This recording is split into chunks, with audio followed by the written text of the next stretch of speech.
So this is what everybody really looks like when they take their mask off after guns, beer, and therapy.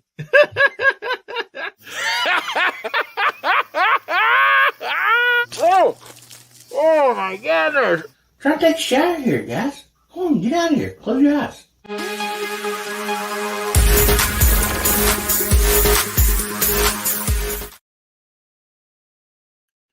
Howdy, Hillbilly Nation. This is American Hillbilly. Man, I hope y'all are having as good of a Saturday night as I am. I mean, I'm just having a blast. Why, you might ask? Well, I'm home alone with the dogs. Yeah, my wife's gone to a Barry Manilow concert. Yeah, so, I mean, I've not been like ruled and regulated this evening, so I'm having a great time. Man, I hope you guys are all having a great Saturday night, and we got a great show for y'all. Oh my goodness, we got some awesome people back there in the green room, and we're thinking, I was thinking, well, in summertime, August, and stuff, it's time for fairs and stuff. And so we got some great fair food back there. We got the, foot long hot dogs. We got the fried butter, fried ice cream, all that stuff. So anyway, we've just been back there in the green room enjoying all the awesome food, just having a great time. And I want to welcome everybody here. If you're on Guns, Beer, and Therapy YouTube, if you're over on the Rumble channel, Facebook, and Moondog is also sharing this show. So welcome everybody that's over on the Moondog side. And we're going to have a great time tonight. And let's go ahead and bring up these other people on the panel. So up first, we have Mr. Gizzard Gary, everybody's favorite gizzard. How you doing tonight, Gary? Oh, man, you're pulling a hillbilly muted. I mean, I was surprised I didn't start the show off like that. I always do. Well, I kind of thought it was tradition to do that. But, yeah, I'm doing pretty good. Thanks for having me, man. It's all that fried food back there. Got you mixed up and stuff. That's right. Yeah, that's totally it. Mm. Well, good to have you on this evening, buddy. Thank you. Glad you can be here, man. We got a great show tonight, and we have some other great people back there in the green room. And if they can put down their fried butter and corn dogs and stuff and come out here and visit us, up next we have Moondog 2A. Hey, everybody. Doing, very good. So just a little sneak preview, folks. I'm going to be talking about this when we sign off tonight, but I've got a little toy that I've just finished reviewing over here. And man. Yeah, so these are night fishing goggles, folks. And thanks for the fried ice cream. Really appreciate it, though I am lactose intolerant. So if I'm going to be hitting the mute once in a while, it'll just be to cover up my gas. I thought those goggles are for like checking out the fried foods, like an X-ray vision, see what all's inside there. But night vision is always cool. So very excited to hear about what you got coming up, brother. Well, thank you so much for being here, Moondog. I'm happy to be here. Thanks for having me. Awesome. Up next, we have everybody's favorite Moo. And this is the 2 Live Moo. How you doing, buddy? I'm doing great. So, Billy, I was looking for the fried okra back there, but I think Gary ate it all. If there was fried okra back there, that was the most healthiest thing back there, I guarantee you. That's good stuff, man. Yeah. Well, good evening, guys, and everybody out in the side chat. Well, good to have you here, buddy. Right on. Man. So, glad that you can be here. You're back to work, so now you're able to show up on the streams. Yeah, my 4-month summer. I took the whole summer off, and now I'm back to work. Yep. Reluctantly. Well, awesome. Well, good to have you here, buddy. Thanks, man. Up next, we have Mr. JH586. Jamie, how you doing this evening, brother? I'm better than I deserve, man, and I want to apologize to the side chat. I think it was my fault we were late.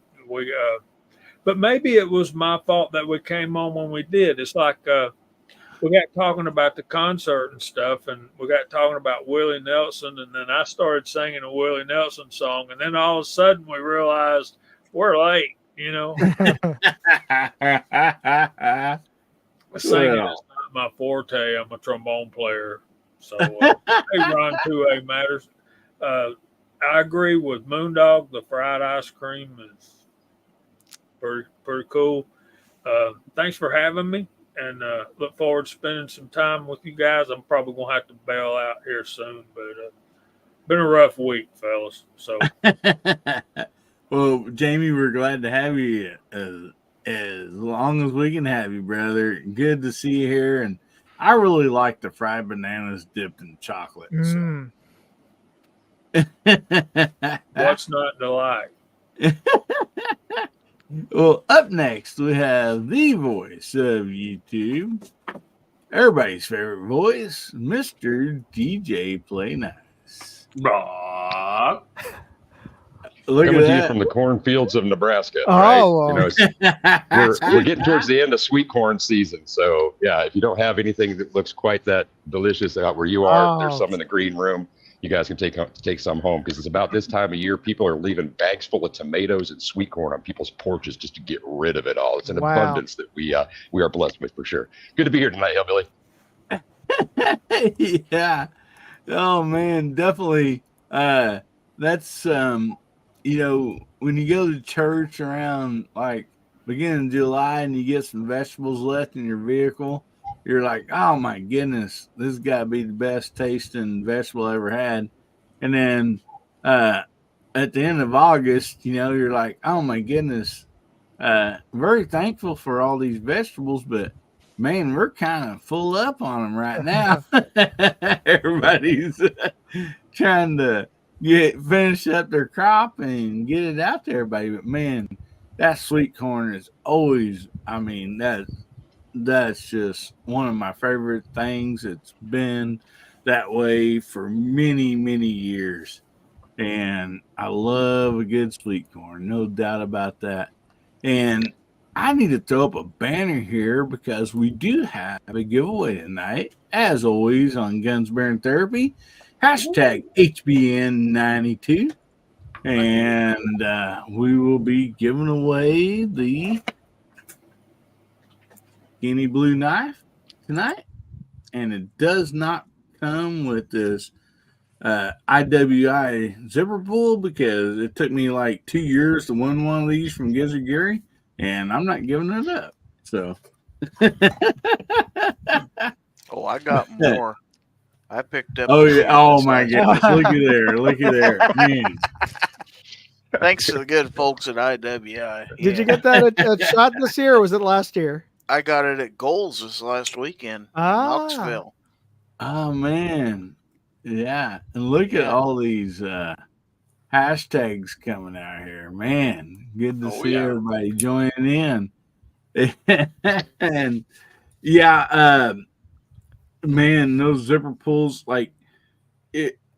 I know for a fact that me and Moo are like shotgun people. I know Jamie. There's other people that shotgun people, but you know, for the shotguns, you got your zip up case. You keep them in, and man, a zipper pull for those is priceless. I mean, it really is. I mean, you know, it's like, yeah, he's got one on his flashlight. There you go. I got them on all my flashlights. Yeah, you get out there in the dark or whatever, you're fixing a turkey hunt, whatever the case might be, and you reach down there, instead of having to dig in there and find that zipper, man, a zipper pull is so sweet. Man. Sorry, we got Aussie in there talking about something. I don't know what she's talking about, but I won't believe a word she's saying. Oh my goodness. Look at all these awesome people out here in the side chat. I want to welcome each and every one of you guys. Asriel says, I want to win Skinny Blue Knife with Cooter signing it. If he can learn to write. He might just put an X on there. I mean, to be fair.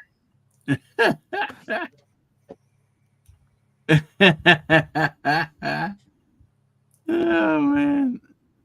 A lot of great people out there. Welcome to each and every person out on the side chat. You guys are the reason we're here. You guys make this show what it is. And the panel is awesome, but man, the side chat, you guys are just, unbelievable. And appreciate you guys so much for being here. And we're actually going to kind of go through the first topic tonight of since we like Gary was just talking about goals, I figured we go ahead and talk about that first, and then we have some other great topics. But I think Gary was probably the only one on the panel that actually went to goals, but I think there's probably people out in the side chat that has went too. And so this is the first year for goals in Tennessee, and I believe it's like a 5-year contract. Is that right, Gary? That they're going to be having it there, and so I was asking. I want to ask people's like, so did you get a chance to go to goals, or have you watched some videos and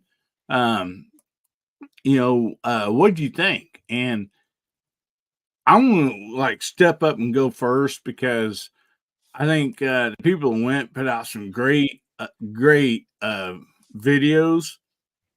and the way that this is set up as far as people like from YouTube, I think it was set up in a very, very nice way to where it really caters not only the public, but people that's creators and media with the what's the right word, companies that come there and stuff. And so Gary, I'd like to kick this off with you and kind of let everybody know, since I know you went there, kind of explain a little bit about how it was and maybe some of the pluses you've seen there and everything, the way it's ran, say, different than like SHOT Show and some of these other deals, because we want to promote our Second Amendment and, things like this. And so. Well, it was, in the first place, it was held in one of the most perfect places you could hold an event like that, in Eastern Tennessee. It's just, friendly people and everything else. Started off on Thursday with a range day. Out in the country outside of Knoxville.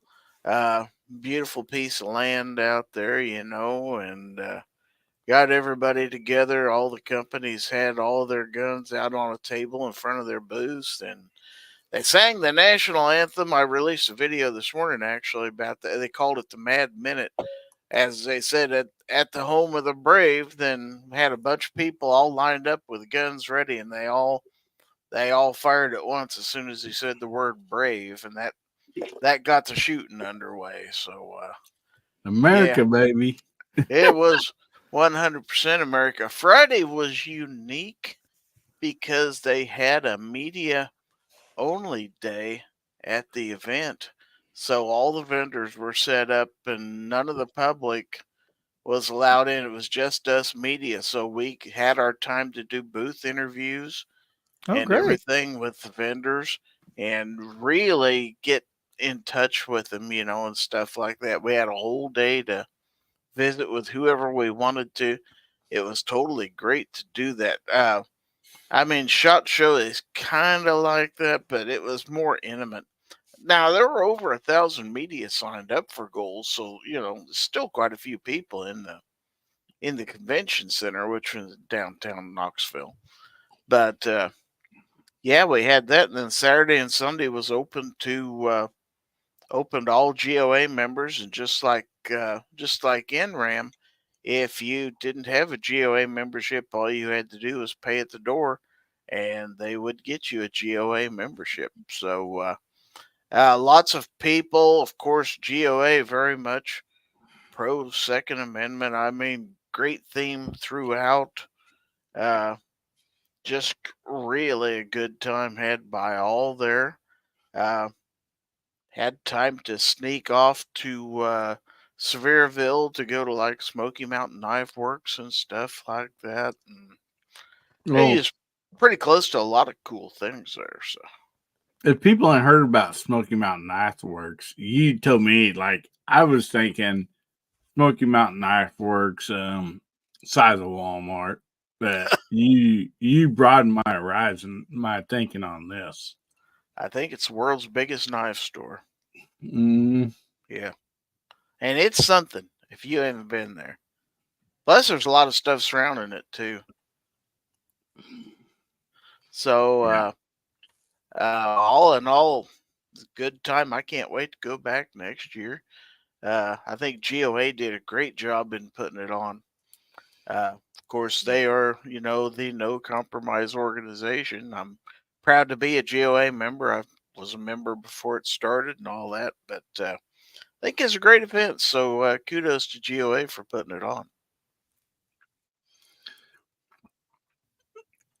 Yeah, and also, Gizzard, you want to bring up Fluffy's comment here about this? Oh, yeah. Because the Knoxville Convention Center normally does not allow firearms. But yeah, GOA wrote it into their contract. They had to allow us Good for them. Yeah. to carry in there. So yeah, we were all carrying concealed or not concealed, however you wanted to. Nobody gave us a bit of static. So it's about as free as you could get in there, I tell you what. It's pretty good to walk right by signs that says, no firearms allowed. And it's like, well, you're gonna allow it this weekend, folks. And there was no troubles there. I ain't gonna say the words, but yeah, there's no troubles there, none whatsoever, was there? No, absolutely not. Ain't that amazing? Yeah, when you live in a constitutional carry state, they told us when we got that, you guys are going to start having blood in the streets. I've looked for the blood in the streets and haven't seen any. I haven't seen, gunfights, like the Old West and stuff, like they said it was going to be. It's just a bunch of well-behaved citizens pretty much getting along with each other, respecting each other, about like we knew it would be. So you were not scared none whatsoever. No. Dude, if I walk into a room full of people and I know they're armed, that makes me feel a little bit safer, actually. Damn straight. Well, awesome. Yeah, and I heard a couple comments out there on the side chat about the size of Smoky Mountain Knife Works, and we understand, yes, it is way bigger than like a Walmart store. And so, and Gary made a comment last night about how the bathrooms, like, back in one corner or back, he's like, it takes you a while to get there because you got to walk through and see. It's a way bigger place than what you even think it is. You walk clear over to one side of the store, and then you go along a wall, and then you walk along the back, and then you go down some more, and it's like, well, they got you doing a tour of the store on the way to the restroom, so you get to see it all. So. Well, man, thanks for sharing that with us, Gizzard. And You bet. as far as I know, I don't think anybody else on the panel was there, but we've seen some comments out there on the side chat that is really good. And you know, no, at least there's at least a couple people out there in the chat that were there, because I see Fluffy 10mm Jeep guy. He was there. Artak and Daughters was there. Mhm. So, you got to meet some like other people from YouTube while you was there that you had. Yeah, Rich White was there. Yeah, all kinds of people. So I always heard that Rich White walks around with a boombox playing Ice Ice Baby, but I didn't know if that was true. Well, we might have helped him listen to it a little bit.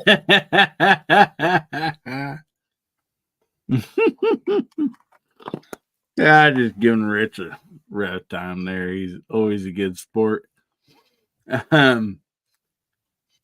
Yeah,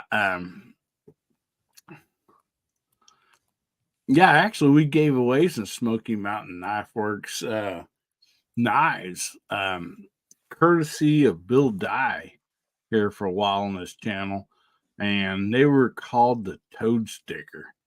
And actually, since we're talking about them, I'm going to pull this out because it was a really cool knife. Yeah, here it is. I mean, something that is unique on its own. And I'm going to bring myself up full screen here just for people to appreciate this. So this is the size of it.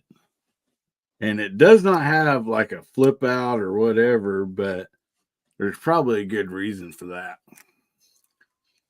Look at that Toad sticker from Smoky Mountain Knife Works. I mean, dang, man. That is definitely a Toad sticker. But like I said, we're not trying to, promote them only or anything here, but yeah, I thought it was a really cool deal that is right there and people got to visit. And oh, you got one, Jamie.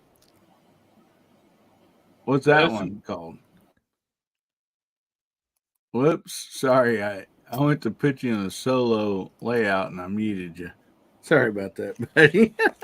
This is my favorite skinning knife, and it'll take the hide off a deer in a pretty sharp order. And I've had this probably 30 years, and it's Pakistan steel, stainless, and it's called Old Smoky. And you can see the brass and the bone and the handle. Nice. And that's real antler, as far as I can tell. Wow. But I bought this in about 1984. I paid $18.95 for it. And oh my goodness. That broke the bank, but this same knife would be well over $100 now. Wow. Probably closer to 200. Man. But when I first started going to Smoky Mountain Knife Works way back in the 80s, it was on a crossroad way out in the country with Pigeon Creek run right beside it. And look what it's blown up to now. Thanks, God. Well, that's what quality and service can do for a company right there. Mm-hmm. And of course, they got stuff for every budget. I mean, you can get Ontario knife or whatever. And then you can get your budget brand all the way down to Barlow or whatever. Yeah, I believe Gizzard said he ended up purchasing a knife there. Well, I felt like I had to. You know, I made the trek all the way from Kansas, and I thought, I don't know when you're going to be back, but you got to buy a knife while you're there. So, yeah, I did. Nice. And then right across the side street from them is Bud's Gun Shop, and Bud's Gun Shop has a range. There's a picture I took from the parking lot. So. Oh, nice. Now hiring, you can even get a job. There we go. Do they still put out a paper catalog like they used to? Yeah, because they send me one every once in a while. I remember turning down many pages in that thing. That is cool. They also have a gun store there too, Smoky Mountain Guns and Ammo. Yep, it's right there. There's a sign. I think. In the same building. So yeah, right there. I'll be darned.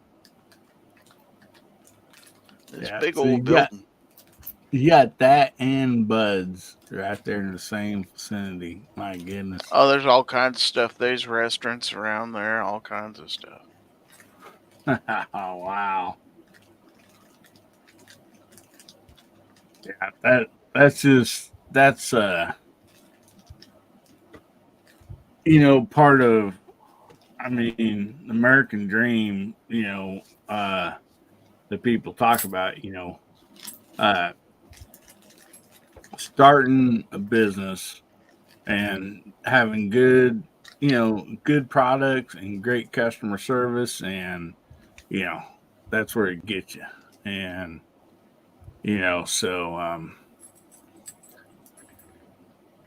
anyway, Yukon asks, did you see Hickok 45 there? No, I did not. You have to look up to see Hickok, but no, I didn't see him. He's probably a couple inches taller than you, Gary. 2 or 3. But I did see people actually shorter than me because She Fires was there. So.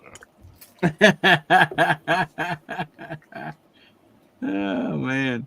Yeah, I did hear somebody say, I don't know if it's 100% for sure, but that actual Bud's Guns is where the one that Hickok deals with, that store personally. So I did hear that somebody say that or mention it. But anyway, awesome, good stuff. And guys, if you've not already got your hashtag in, make sure you're hashtag in HBN92, and we will be doing a giveaway a little bit later for a skinny blue knife. And also, I want to give Moondog the floor. Let's check out what about Moondog's new giveaway. Oh, thank you. I want to bring you up here, Moondog, and let you talk about this. So I got a chance to test out these budget night vision, and for a lot of folks who I know, a lot of you folks out there like to hunt, and these are of course great tools to have, especially if you're going after a lot of critters, hog and specifically, but they gave me the opportunity to give away one of these. So I set up a contest that actually was planned to launch next week, but I'm letting everybody on this show who watches the show and on the side chat in on the contest early. So if you go to moondogindustries.com/N4, because that's the model of this, N4. If you go to moondogindustries.com/N4 contest, you can enter the contest, and it's pretty much the similar requirements as before. That you just have to be subscribed to my new travel channel, Moondog Go. And if you've already entered one of our previous contests, like to win some of the like a scope the other month. You can use that same screenshot that you sent in for that one for this contest. You just have to enter for this contest on that link, and I'll post up that link right now on the in the chat. But these are essentially Gen 1 night vision. They require, as you can see from this light here, because just about every digital camera can pick up infrared light. So you're actually looking at the camera here; it's picking up much brighter than I'm seeing with my naked eye. But it does require an infrared illuminator just to see things. But I was able to, in my testing, I put this on a tripod and I walked out 100 yards in the dark, and you could still see me down the path at 100 yards with this, and it wasn't even on maximum in brightness on the settings here. Plus, it has a built-in camera and a built-in video camera on here, so you can also take video of what you're seeing in the dark. That is so cool. Yeah. So if you ever want to take video of your night hunt, this would be a great thing to have. So you've got a combination night video camera and nods, essentially. And let's see if I can get this on. Of course, I've got this on. Okay. So it's got a GoPro adaptable bracket on there. So if you have GoPro stuff, it'll work. And if you have a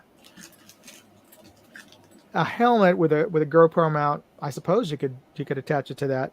So there you go. You can go hands free. You can do what you need to do and still use this. Though it is a little disorienting wearing it and walking around. Anybody's who used nods before, it's a learning process, and this one especially because looking through this is more like, I'd say about 3, maybe 4 power looking through this, even at if it says 1 power, and it has a digital zoom on here. But if anybody's ever worked with the digital zoom, you're just expanding the camera pixels, so it looks pretty pixely at 5 power digital zoom on here, but it does work. So nice. And it's always nice to what's expensive as night vision is and stuff. It's always nice to hear about the companies coming out with some more budget friendly. Now, I assume this does not have anything to do with firearms or firearms accessories, so we can talk about price. Yeah, I think I've seen it for about $120 a unit. So I think that's really inexpensive compared to thousands of dollars but that's for real night vision, but that's like Gen 3. So you don't need an infrared illuminator for that. But for what most of us use night vision for, just checking around your property and seeing what's moving around in the back, this would definitely be useful for that. Oh man, I can for people that I'm just gonna kind of throw myself out there, but either Pat in the bunker, he's not on here tonight, but he has a ranch and a farm, and for other people like that, when you have those type of farm animals and stuff, there's instances to go on in the middle of the night, animals yelling or whatever. You have no idea what's even going on. And anyway, so something like that to where you can actually see in a low lighted place or something like that is definitely would be a plus. And the only reason I do not have anything like that is because the prices, we know that they are very, very expensive. And just like we've seen probably in the last couple of year or two, Jamie, how you could take a scope and companies are bringing down the prices on the scopes to where you can get a good quality glass for less money. And so hopefully this will catch on, and there'll be a point to where, more and more people could afford, some night vision and, stuff like that. And hopefully, maybe they'll bring in to actual and affordable price on something that picks up, the heat too. And so, that would definitely be a game changer for, those type of situations. You know, for people that's more probably out in the country that would have livestock or whatever. So to answer the question, I think it was ArcCC, what's the difference between Gen 1 and Gen 3? And I don't want to get too, I'm not an expert on this. So if there's any technical incorrect information given, please chime in. But Gen 1 was basically the first generation of night vision, and rolled out technically in the 40s, but got into in the 50s and requires it enhances light, but it requires an infrared flashlight essentially to work. So when people refer to Gen 1, it doesn't really see anything without illuminating with an infrared light. But back in the day, nobody else had night vision. So if you look at some old photos of like tanks from the 50s, or even up until the 80s, they would have these big square boxes in the front of them. They're basically big giant infrared spotlights that they would put on vehicles, and the military would use them, and so that they could see at night. But of course, as you can see here, the downside of Gen 1, if anybody else with night vision will basically see you just as if you were waving around a regular flashlight. So not quite sure I think Gen 2 is more of a progression of that, being able to not require infrared light. It can pick up enough ambient light from just stars and the moon, and it just enhances what you can see visually. And Gen 3 is even more so in higher detail, higher resolution. So you can actually start seeing things.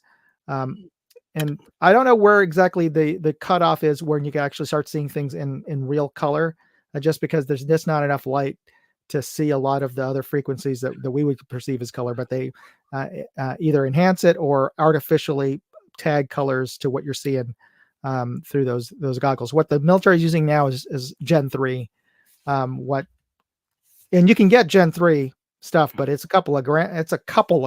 It's not like just $1,000. It's like $3 or $4,000. But these are essentially Gen 1, and what they are essentially is just shrunk down video cameras, and it has a little display. If we can put this on here, the little display screen. So for those of us who were hopefully on the side chat, all remember looking through video cameras and taking a look at things with video cams. This is essentially what you're doing, except that now the screen's bigger and you've got stereo. But these aren't real binoculars, by the way, so because there's one camera, and the other one's the flashlight essentially. But it's picking up the stuff that the camera's seeing, displaying it on a little LCD screen, and it's a little square screen. But you're seeing it through both of these eyepieces here, and it's right up against your eyes, so you'll see it clearly. Plus, I guess the upside is because you've got these little eye cups here, you're not getting the splash as if you were holding up a camera and a display screen. You're lighting up your face, and anybody who can see the reflection off your light in your face would know where you are, or animal for that matter. Because animals have much better night vision. At least most animals have better night vision than we do. Oh, definitely. Mm-hmm. Yeah, most definitely. And like, I don't know about anybody else, but if you have security cameras like around your house,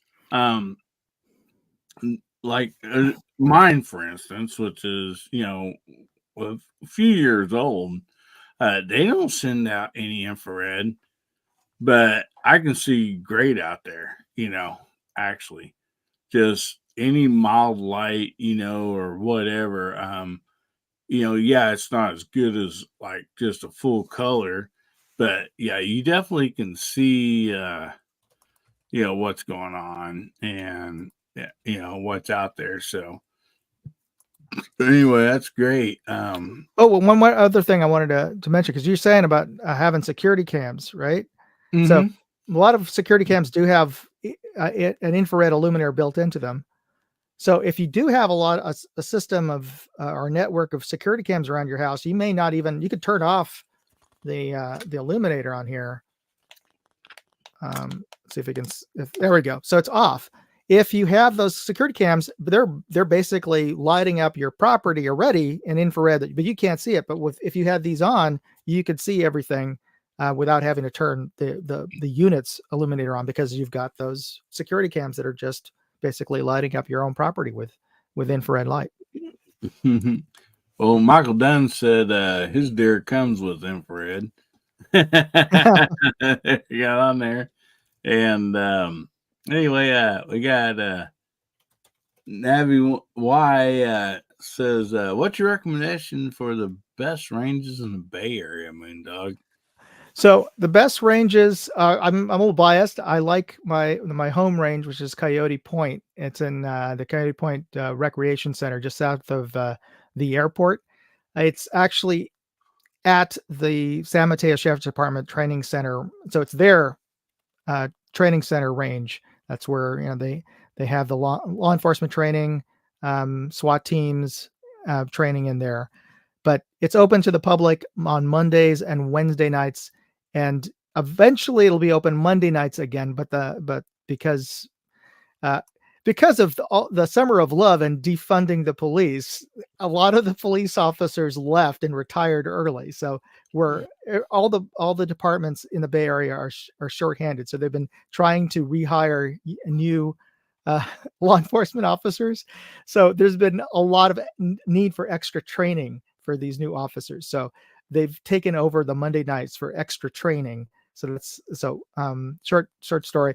The short part of the story is it's open to the public Monday and Wednesday night. Just go to Coyote Point, rpc.org to reserve through the county but it's rifles only, by the way. So unfortunately for that range, but for other good ranges in the Bay Area would be the Santa Clara Field Sports Park. That's south over near San Jose, between San Jose and Morgan Hill. And there's two good ranges over near Silicon Valley. You've got the Los Altos up in the hills there. Great place for all kinds of shooting, including trap. You're up in the mountains, beautiful scenery. And there's the Santa, I believe it's the Santa Clara gun club, but it's not as picturesque. It's next to a quarry. So, but it's there aren't very many ranges anymore, and they've shut down a lot of them in the last 10 years. But wow. There are places to shoot in the Bay Area. Michael Dunn, correct me. I thought he said his deer comes with IR. He says deer cameras. So, I thought he's like, well, I mean, those are some sophisticated deer. Yeah, well, I mean, maybe depending on what they eat or something, and so. So anyway, I'd like to take this time to shout out the side chat out there. I mean, we appreciate each and every one of you being here. You guys are awesome. And Jamie, would you like to shout out the side chat? And would somebody on the panel give something for everybody to type out so Jamie could shout them out there? Anybody on the panel got a word? Night vision or NVG?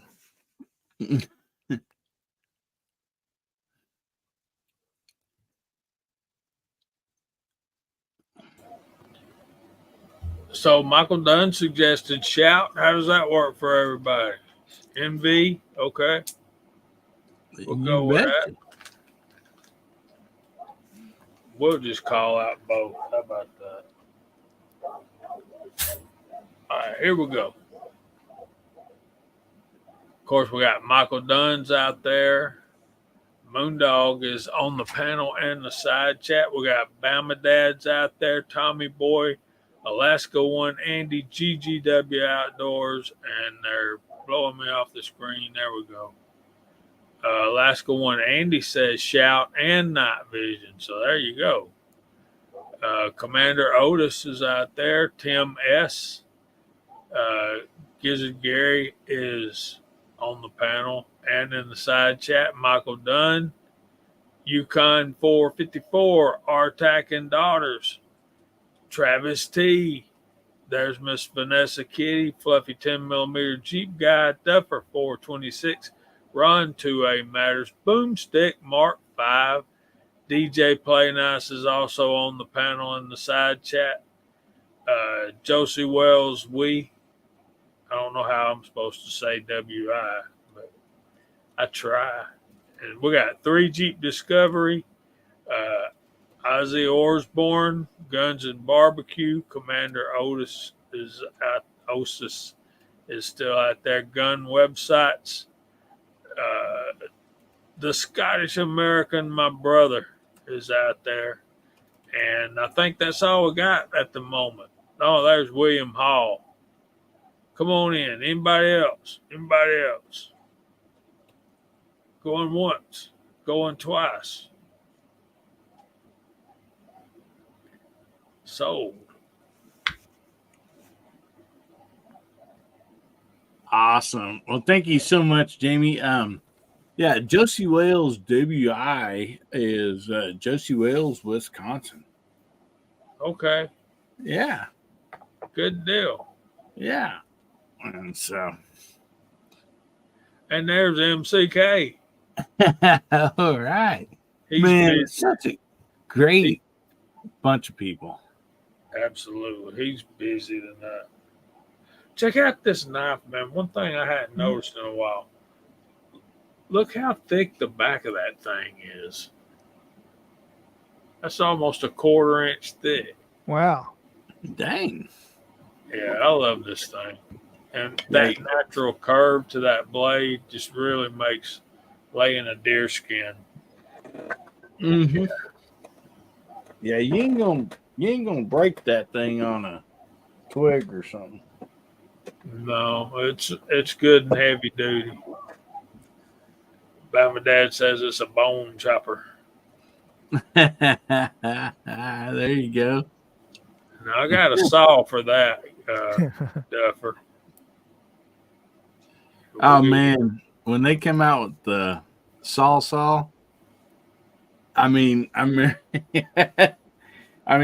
got my grandfathers. They didn't waste one inch of meat on a deer, and it took a lot of hand sawing. And man, when they came out with saw, I remember the first time me and my grandpa, after I got a saw, and we reciprocating saw, as I've been corrected. The saw is a brand. I think everybody knows what we mean. My grandpa was like, you don't need that thing. And then after I cut up that deer, he's like, I want to go buy me one. And now we got them even battery powered, so man, yeah. Life's been updated a lot, in the last 20 years. No doubt about that. Oh man. So see, what do we have up here next? Man, for one, I see Boomstick. You still out there, brother? I'd like to show Boomstick some love. That feller right here, I'm gonna put up his link. This feller has been having a rough time with YouTube. I don't know how many what number of channel this is Boomstick Mark V, but guys, right here, I guess I should put it on there.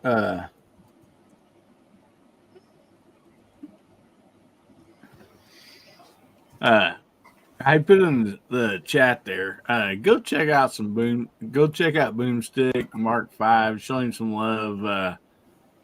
About the time he gets a new channel going, it gets taken down. And I'm just gonna be honest with you. I've been watching his stuff for a long time, and I enjoy all his videos because he puts one out there like dang near every day.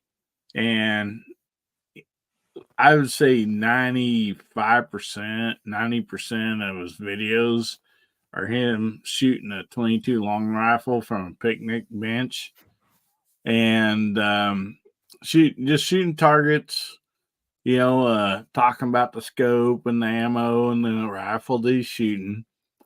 And for some reason, he just had a rough time keeping his channel up. So every time that it gets taken down, I would love to see him get even more followers than the time he had before, because that's kind of what this 2A community is about, supporting each other. And sometimes when somebody gets in a magnifying glass, it's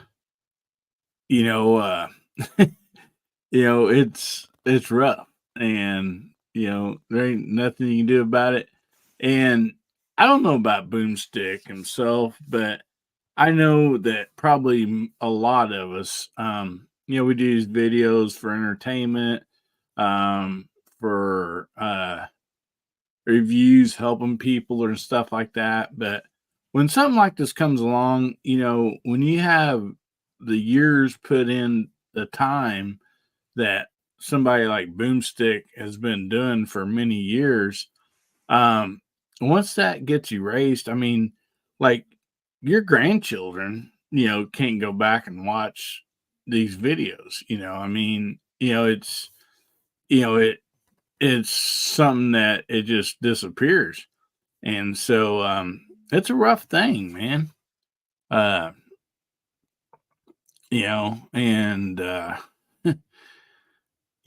I just feel sorry for, people that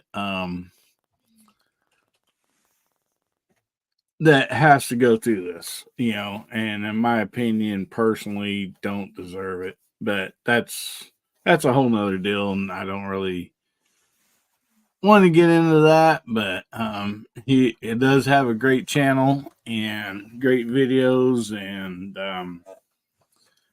so I'd appreciate if you guys go over and check him out, show him some love, because personally I think he deserves it. And anyway, so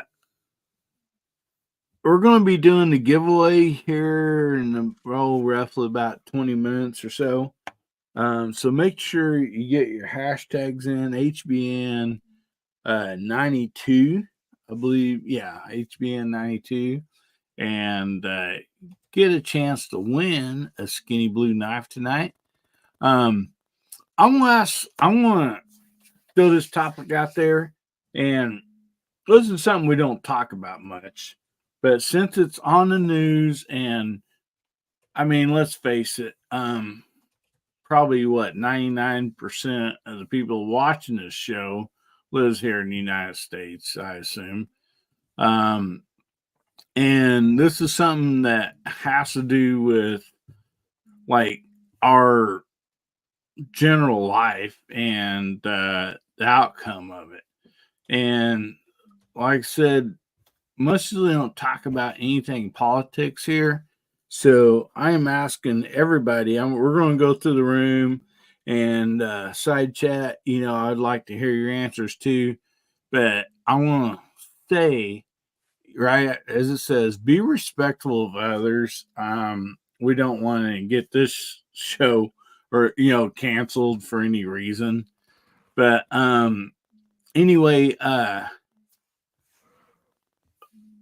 what do you think about RFK Jr. dropping out and endorsing, Trump over Harris? And will this make a difference in the race? And the reason I thought long and hard about even bringing this topic up, and I thought, well, you know what? Maybe I shouldn't, because it might get me in some trouble with YouTube or something like that. But then I thought, you know what? I mean, this is something that affects everybody's everyday life. When I say that, we're talking grocery bills, gas bills, whatever. And I thought, why not?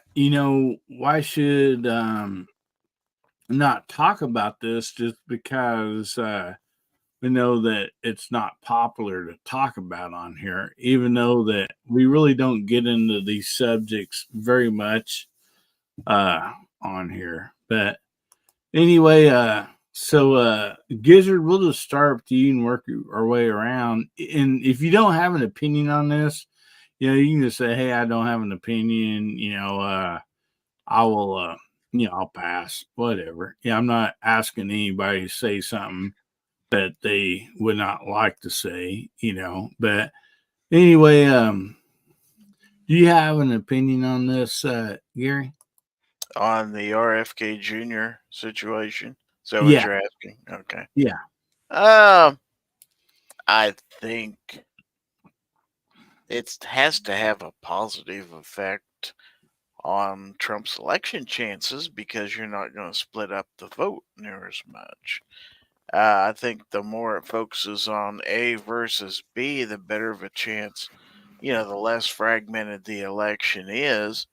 And it's also less voices people have to listen to and stuff like that. Whether or not it's good for politics is a whole subjective matter. You could argue that till the cows come home and stuff like that. But as far as the election itself, I think it makes it a more clear-cut choice between A and B there. So, to me, that's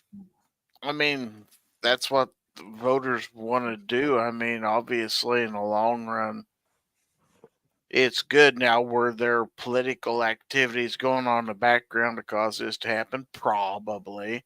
We all know this.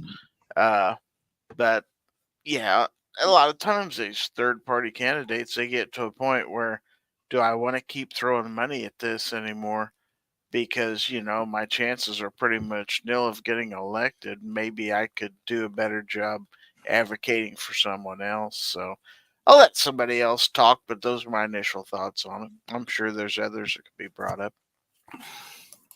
Yeah, and I might be, my numbers might be off on this, but I believe if somebody runs independent, besides the two parties that there is, they have to get at least 5% or so of the votes before they're actually given government money for their party. So it's matching campaign funds, yeah. Yeah. Mm-hmm. So it's one of those deals. It's like, well, if you do this, then it'll be a great deal for a third independent party. But if we're like concerned about what's going on for the next 4 years, is it worth it? And so I think it'd be a tough decision, to be honest with you, regardless of which side that it would have took or gained votes for. Does that make sense? Man. So, Moondog, we'll go ahead and move over to you. Well, it's interesting because have they officially announced that he's endorsing? Yeah.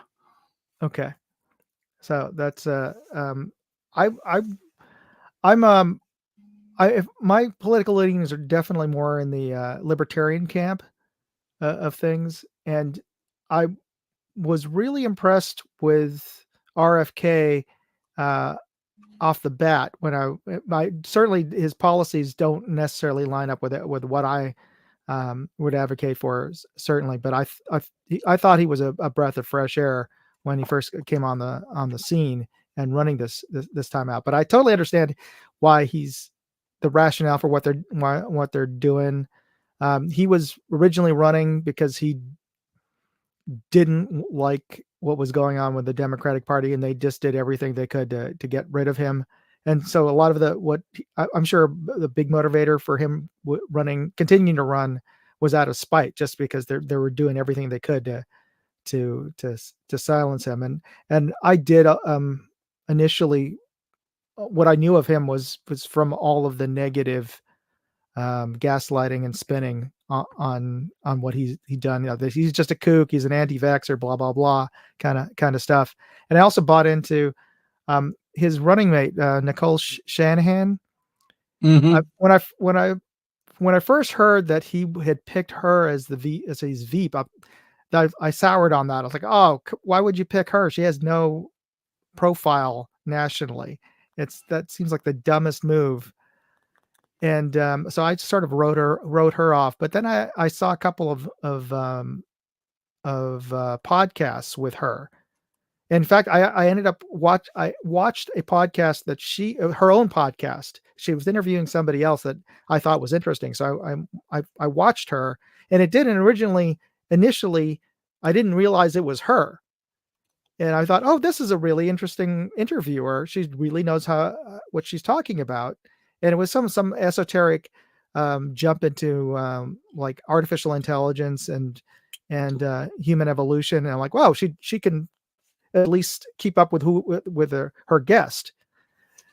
And then when there was like a little plug for the RFK campaign, it just dawned on me that, oh, this is her. This is his running mate. Okay, so he didn't just pick up somebody who was just a rich woman. For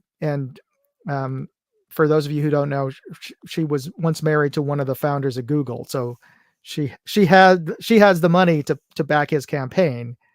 And that's one of the reasons he picked her, was because as a part of the campaign, they're not limited by the amount of money that she would have. She would be limited if she was donating money to his campaign in terms of the campaign financing. But because she would be his running mate, she could donate, put in her own money, so to speak, to the campaign. But yeah, I hopefully have they announced. Well, I mean, nothing can be official in terms of what the deal was struck in terms of, but people, I've heard some rumors about a cabinet position if Trump wins. That's usually what happens, right? The deals. Yeah, and he's really, I feel that he's really passionate about like our environment. When I say that, conserving, like our trees, our streams, our waters. And I think everybody is passionate about that. And if they're not, then, I disagree with them personally, because most of us are hunters or fishermen. We love the wildlife, we love the woods. So, yeah, I mean, I think as far as that goes, I think a lot of people are, would, have a concern about those situations. So, I don't know if he will get a position in the cabinet, if all this takes place and Trump wins, on what, but I think he would be a good person for that particular area. Secretary of Interior. He could have been pushing for, or Health and Human Services, because I know he's, been very outspoken about the COVID vaccine and Fauci, what I saw something a little more wish casting than anything else from Kim Iverson's news show. She thought it would be great would be if Trump would nominate him to be the director of the CIA. That would be amazing. Finally, I don't know if the director could actually do anything in terms of actually getting records for his uncle's assassination and his father's. That would be, but wow, that would be a game changer. But yeah, I did see a video of him basically saying, and I don't want, I hope YouTube don't fact check this because I'm just going off of kind of what I've seen and not word for word. What I took from the video about his family being the most sought after or assassinated family in the world, and he was denied Secret Service as running as a third party, and they only just granted that after Trump's assassination attempt. They finally did grant him Secret Service protection. Yeah, and he was having a lot of trouble, before that, and so. But anyway, so let's go ahead and we'll drop on down to live smoothing. You got anything you'd like to say about this, or if not, that's fine too, brother. Yeah, man, I'm just smoothing it. But generally, I don't like talking politics online. But we'll hand it over to Jamie. But before you hand that over, just think we want to make America great again. Okay. That we can all agree on for sure. Yeah. Right on, man. Definitely. So Jamie, would you like to say anything on this, or would you like to just go ahead and pass? I'll say a few words. I'm trying not to get emotional. If my last name was Kennedy, I would not run for anything past dog catching.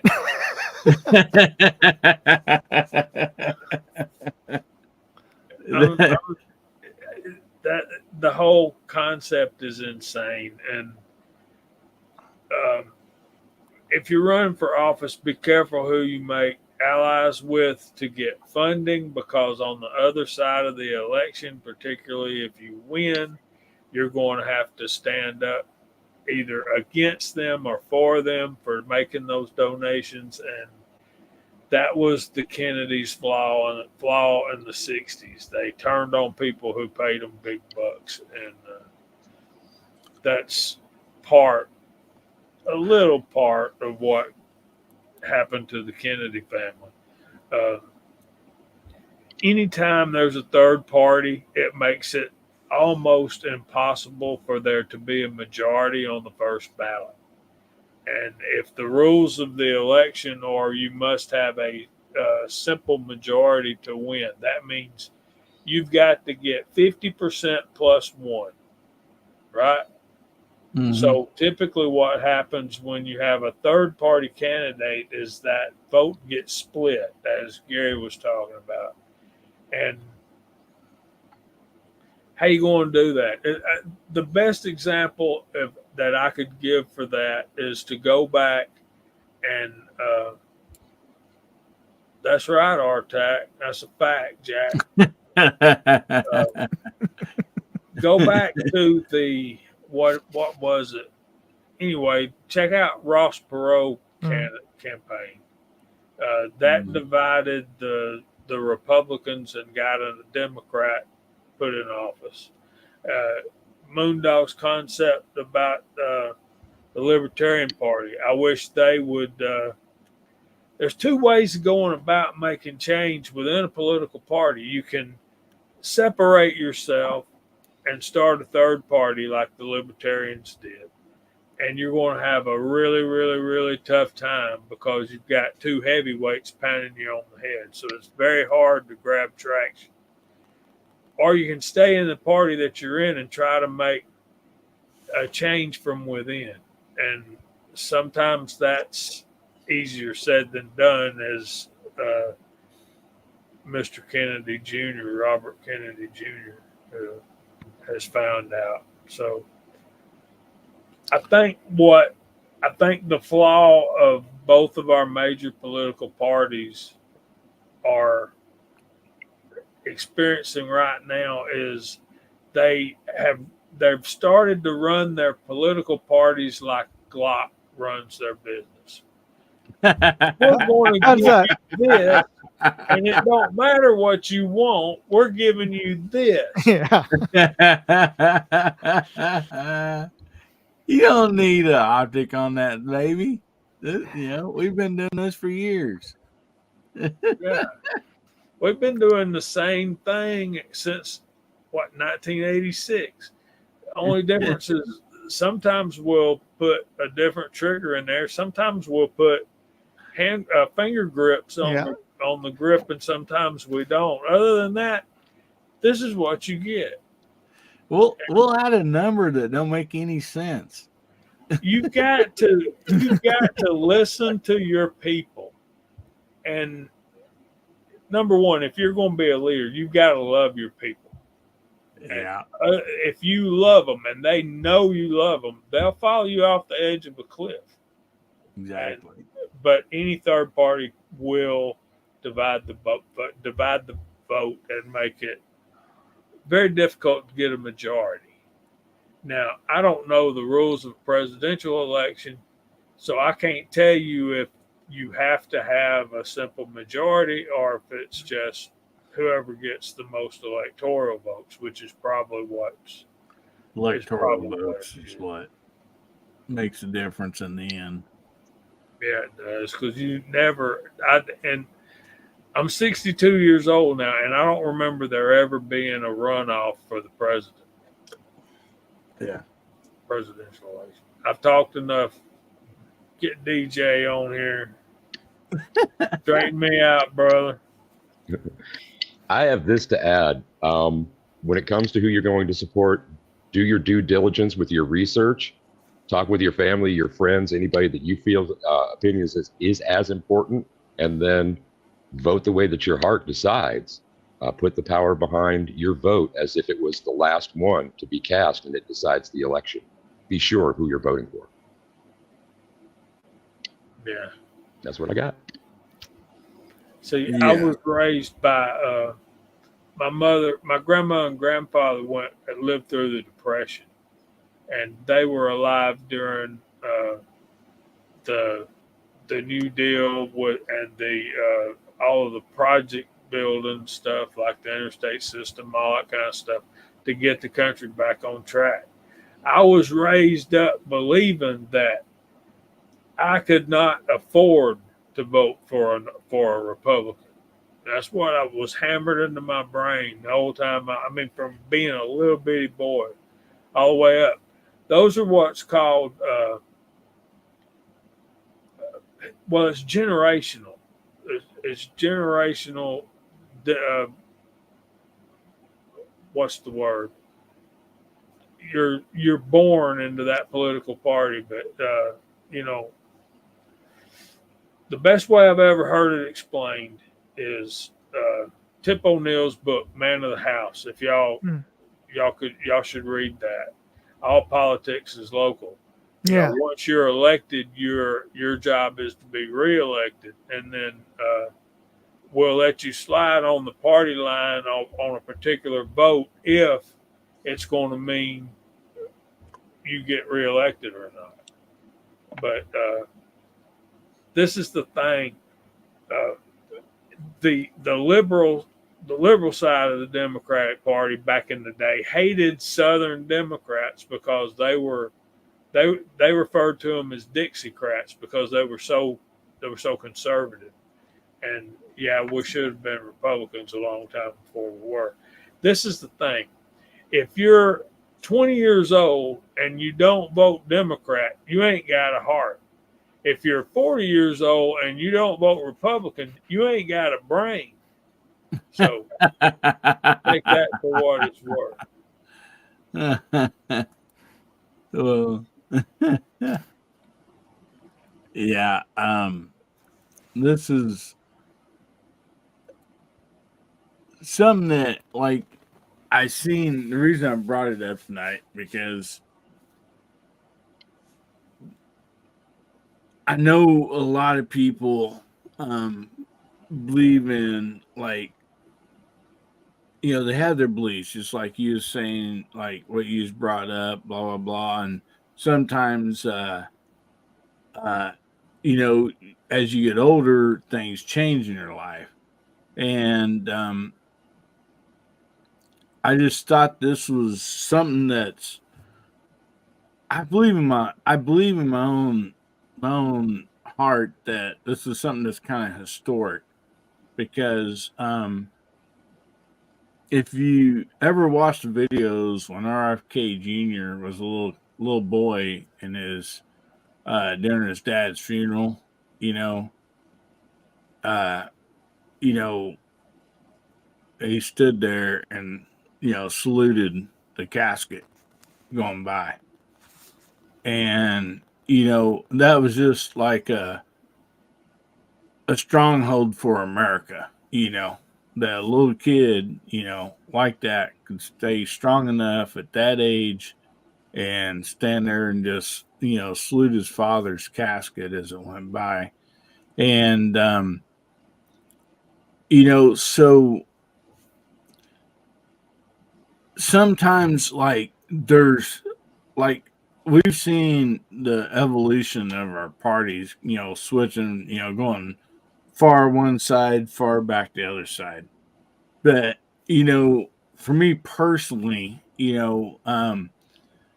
I feel what I want Guns, Beer, and Therapy, to kind of relate to is that no matter our thoughts, well, I can say this because Bubba's not here. If you like Glock or if you don't like Glock, we still all can be friends. Yeah, I'm going to move to this territory, right? We have to think about what's as like in the 2A community, what's best for our family, what's best for our country. As like there's you put 50 people in the same room and you ask them the same questions. Okay, what's your favorite caliber? What's your best home defense weapon? This, and this. There would be several answers, but we would still be together in the main preview of, yes, we should be able to protect our family. We should be able to have our Second Amendment. And so that's the reason I brought this up tonight, because I've seen like in my lifetime at 55 years old, to where when I was 18 years old, my first chance at 18 years old, there was an election. I voted for Bill Clinton, which is the Democratic Party. I had reasons I voted for him, at that age. And so for somebody to come in and say, hey, you might be just like far right, well, that's your opinion of me. But myself personally, I care about this country. And as we watch stuff unfold and come together, that's why I thought it'd be a topic to bring up tonight, is because, even though we might have differences, far left, far right, somewhere we've got to meet in the middle, and we've got to help make everybody's lives better, regardless, of what, maybe our parents or grandparents did, or what we may have thought, 5, 6, 10 years ago. Because as we grow older, we grow with knowledge and we see history, and we can play off of that.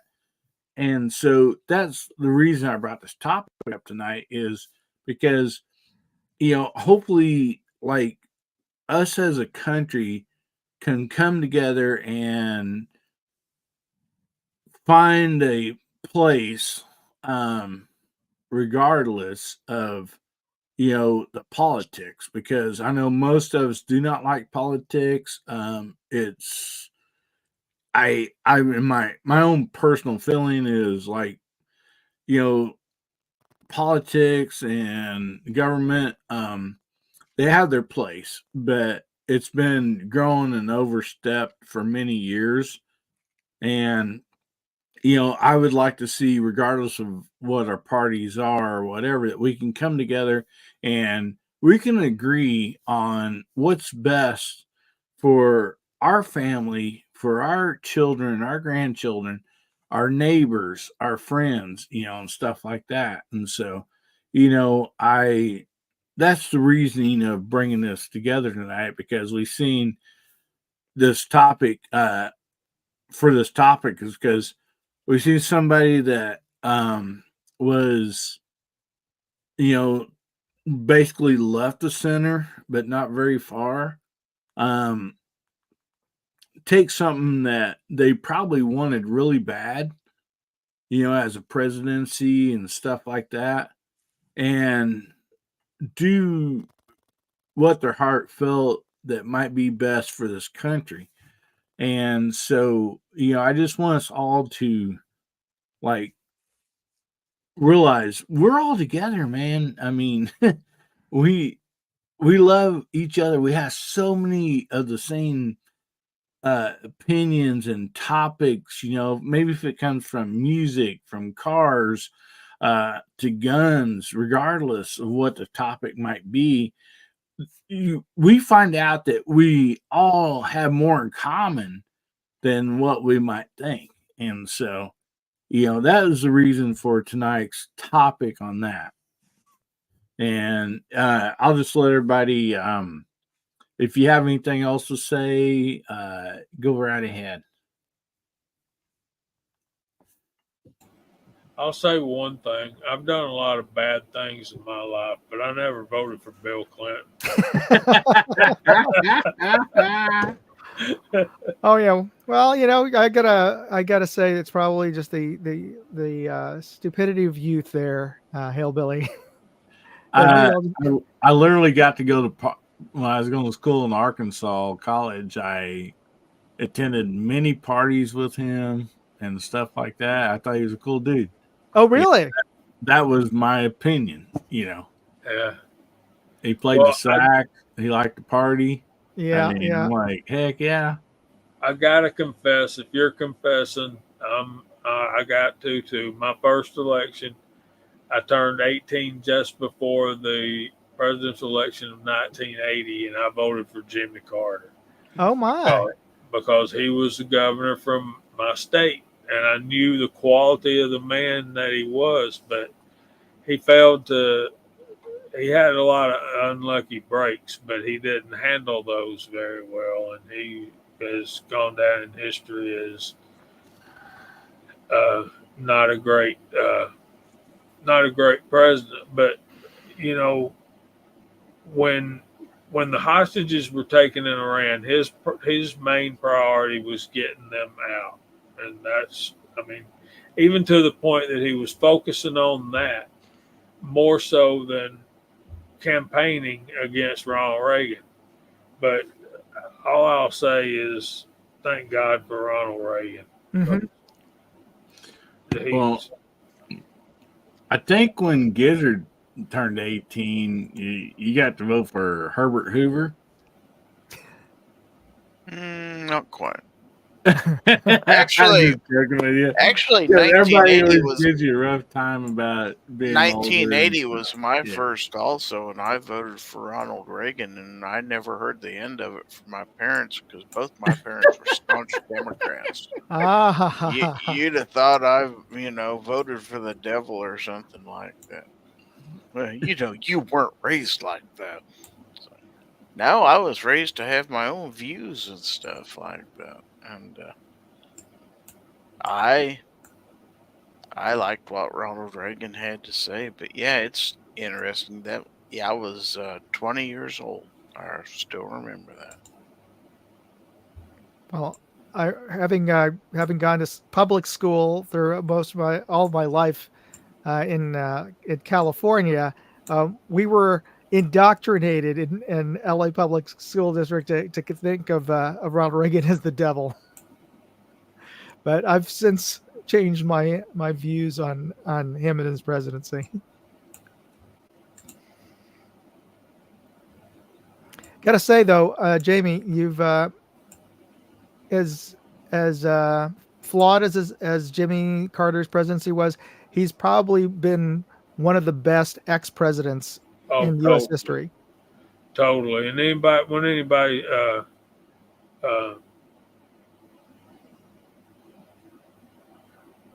if anybody starts giving me a ration of crap about it, I think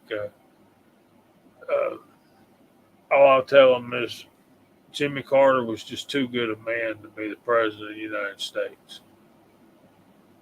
That's a good way. That's very astute. He was too good a human being. He wasn't.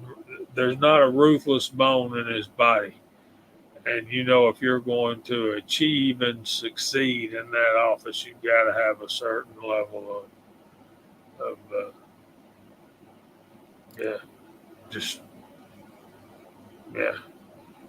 See, I liked Richard Nixon. I thought he was a good president, except for Watergate and Vietnam.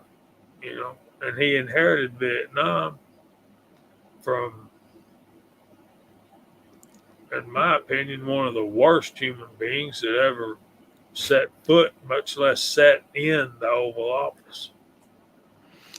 And Watergate, the more I'm reading about it, it just seems it's got too many CIA fingerprints on it.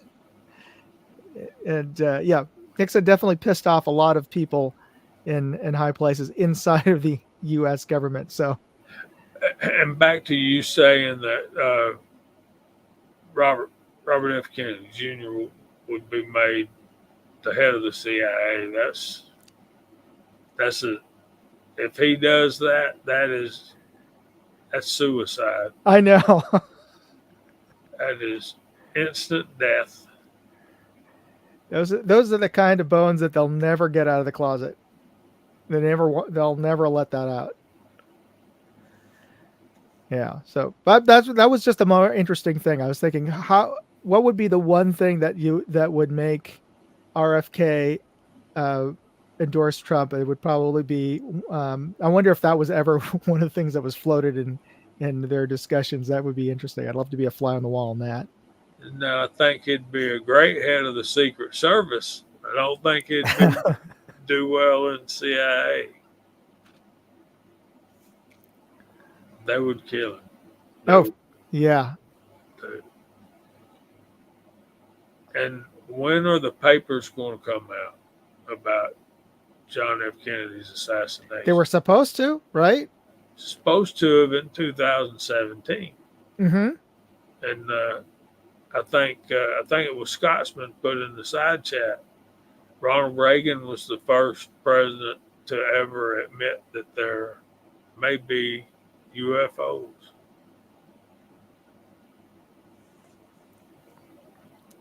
So it'll be interesting. The media certainly gaslighting like crazy about. I won't get into it too much, but yeah, since Kamala Harris is from my state.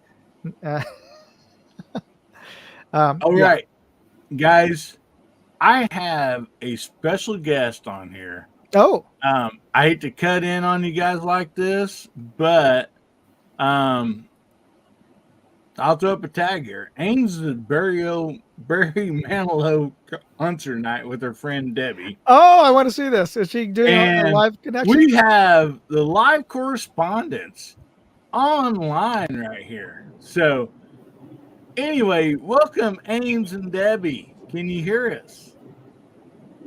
Yeah. Hello, this is Ames and Debbie. Thanks for having us. Hey, y'all. So We're coming to you live from Springfield, Missouri, just having left the Barry Manilow concert. Oh, DJ's about to have a fit here. Yeah, he's a concert goer. Hey, DJ. And so yeah, we have DJ, we have Gizzy Gary, Moondog, and Jamie on here, and then awesome side chat. So say hello to everybody. Hey, everybody. Hello. Hello. Hello. So, yeah, so Ames and Debbie, if people don't know, if you've not been on the VIP chats, Ames is my wife. Her real name's Amy. I call her Ames just because I'm a hillbilly and we have to nickname everybody. And so, anyway, I want to ask you guys a question. At the age of, well, I'm not going to say your age because I would get my butt in trouble on here and when you got home. But at your age, were you guys the youngest ones in the concert? No, there were several granddaughters in attendance with their okay. grandparents. Granddaughters, okay. And you both have grandchildren, right? Oh, yeah. Yes. Well, so tell us, what was the highlight of Barry Manilow tonight? You know, I think it was much more high energy than I probably expected. And I felt like it was kind of more intimate, a type of concert that I expected. Really? Yeah, it was quite like a Vegas production style show. But he had his baby grand piano that he played, and he told a lot of stories and showed some videos from when he was younger. And man, that guy can play the heck out of a piano. And he just really connected with everybody there, too. It just seemed very personal. Excellent. Bama Dad asked, was he on a walker? No, he danced a little bit and spun around, and man, he is very spry, really good shape. I mean, clearly he had a little work done. Clearly. Yeah. But he looks good. He moved very well. Well, awesome. So, from your text messages earlier, you guys had kind of like what you call nosebleed section, and according to your text, some guy walked up and said, "Hey, do you guys want on the floor? And you got better seats up front in front of the stage." So, I mean, like I text you back, is like, well, you chicks are younger and better looking than the crowd, so they want you guys up front. Was that the case? No, that wasn't it at all. But I will say the funny story about that is we were looking down, on everybody on the floor. We're like, it's okay. We don't want to be on the floor because, people will be standing up. You won't be able to see anything, and we've got a much better view here. But as soon as he said, hey, you want the floor seats? We were like all about it. We were down there as quick as you could get there. So I think like the next question everybody's wondering, was there any undergarments thrown onto the stage, and was you Yes, mine.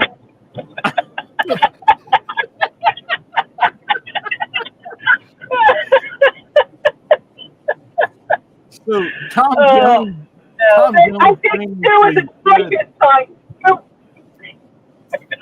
There was a caution sign though against granny panties.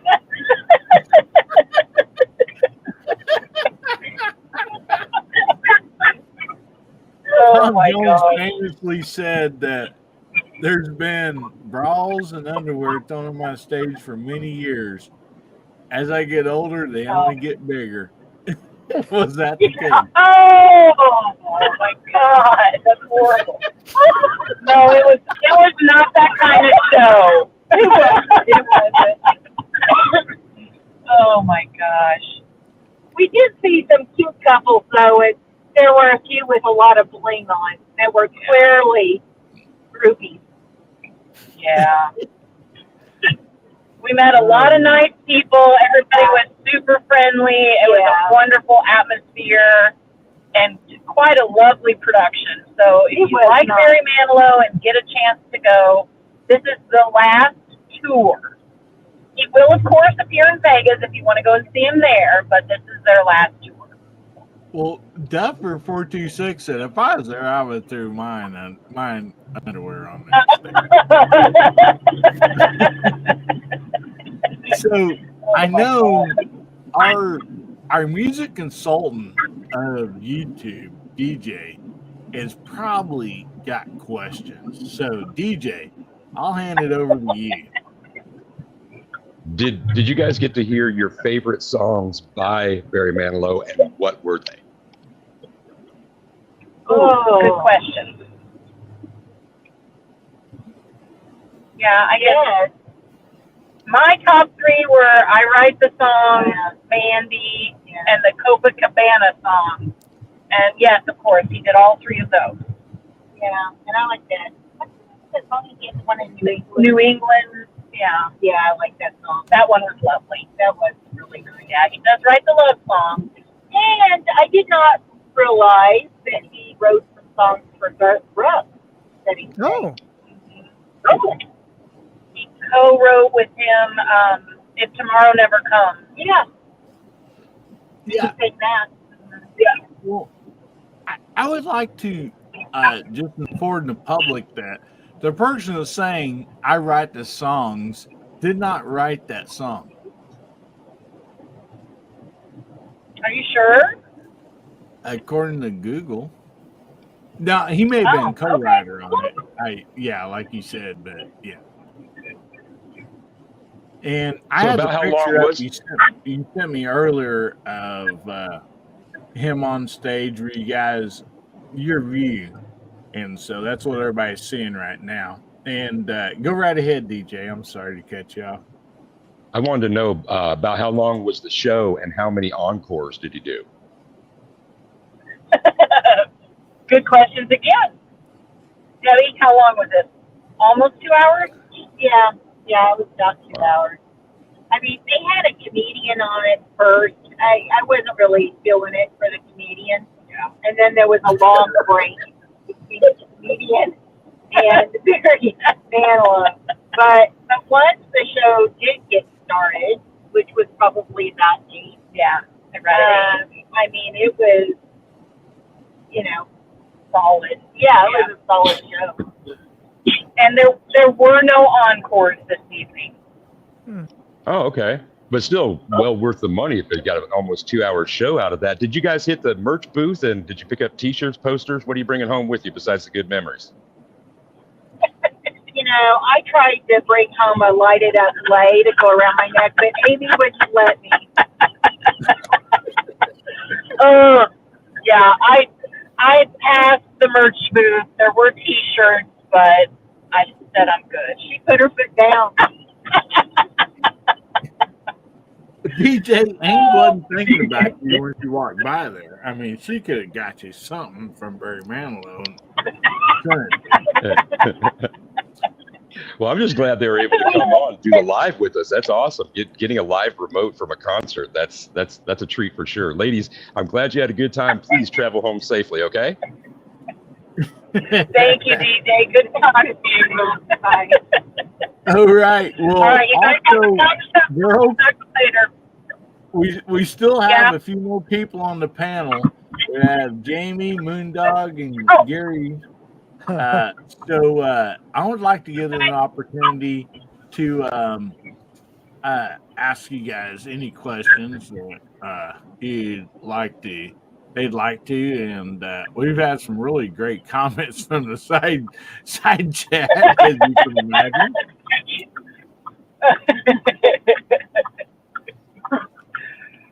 Yeah, anybody else have any questions? So, do you guys consider yourselves Fanalos now? I don't know. Is that a groupie? Barry Manilow groupie? Apparently, that's what they call themselves. Yes. Nice. I love it. Yeah, absolutely. I mean,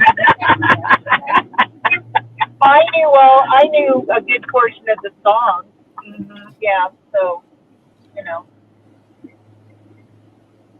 Well, yeah. so I hate to report this, guys, but when she gets home tonight, man, she might be calling me Mandy all night. Like, oh, Mandy. We did belt that 2000. Yeah, it was a sing-along concert. Yes, it was. Yeah, I seen one picture you sent me. There was words up on the screen, and my comment back to you was, so we already know this is a sing-along concert, and everybody knows the lyrics, Barry. So are these lyrics up on the screen so Barry can remember them, or the crowd? Yes. He did pretty good. Yeah. Awesome. Yeah. Well, He's got it. Really good for his age in that picture that I'm showing that you sent me. Yeah, like Debbie said, I think he's darling. Yeah. So, Jamie, Gary, do you guys have any comments or questions for these girls? And I hope they don't need a bail bondsman tonight, but I do have one on speed dial just in case. Yeah, I used to get stopped on my way home from concerts, and it's never a pleasant experience. So beware, ladies. Yeah. And Hillbilly, don't kid yourself. She's not going to be calling you Mandy. She's going to be calling you Barry.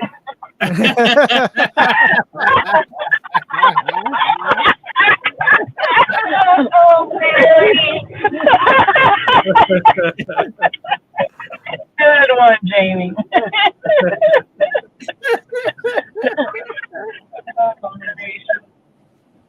All right, on that note, I think these correspondents are going to sign off. Well, we still got Gizzard Gary. Do you have anything for them before they get off here? No, I really don't. I think everybody's asked all the questions that need to be asked. I'm just glad they had a good time. Somewhat jealous. I mean, anytime you get to experience a little bit of your history, your youth, and stuff like that's always a good time. So I'm glad you had the chance. And I want to echo what DJ said. Please be safe going home. And lots of good memories for you. Yeah. Awesome. Well, ladies, thank you so much for coming on here and being our live correspondents from the road. From leaving Springfield, Missouri. We sure appreciate you. And you ladies have a good trip coming home. And Ames, I'll be calling you Mandy later. I will talk. All right, we'll see you in a bit. Thanks for having us. Bye, Mandy. All right, bye. I don't know how to shut it off. They found it. Found the button. Well, I hope they have somebody driving for them. Well, the bad thing is they've not been drinking. So, yeah, that's just normal. There's just something about live music that's, unbelievable. All right, boys, I'm getting off of here. It's midnight on the East Coast. And Jamie, real quick, we're going to do a giveaway, guys. I'm sorry we had those correspondence come through and everything. We're going to do a giveaway as soon as Jamie signs off from here. But Jamie, what do you got coming up? We have a collab, and do you want to go ahead and share that with everybody? Yeah, Moondog and I did a video and talking about Moondog's like, what? I didn't know. Scotsman's Round 2. It's basically we did a YouTube video and it's just there to direct you to Rumble where the real stuff's happening. So I would beg you to go watch the Rumble video over there and take appropriate actions, and you'll be glad you did, I think.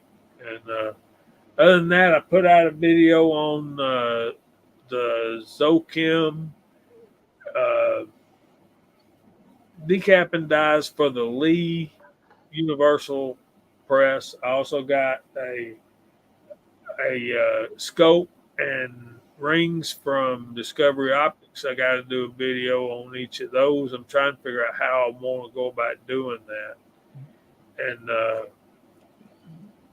I want to do a video on this rifle that's going to our buddy Gene.